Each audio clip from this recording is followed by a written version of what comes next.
Ningekuwa shetani, ningekuwa shetani.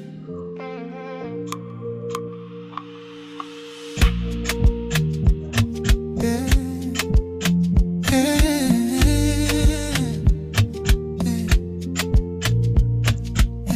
Ningekuwa shetani, ningejificha serikalini, nikavaa tai safi, nikatembea ofisini, nikatoa hadi tamu, nikakaa kimya baada ya uchaguzi, nikacheka nikiona watu wanalia bila mabadiliko. Ningekuwa shetani, ningeharibu elimu, ningewapa vijana karatasi zisizo na matumaini.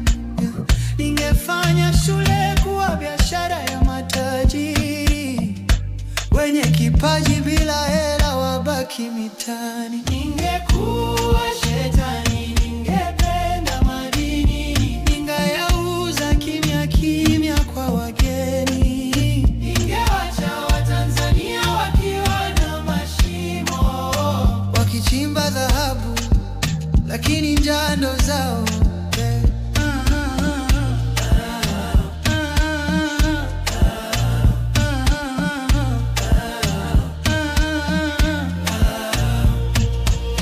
Ningekuwa shetani, ningehubiri kanisani, ningekemea ovu nikiwa nimevaa pete ya dhahabu, ningewahadaa watu kwa maneno ya imani, lakini moyoni nikiwa Mungu wa rushwa.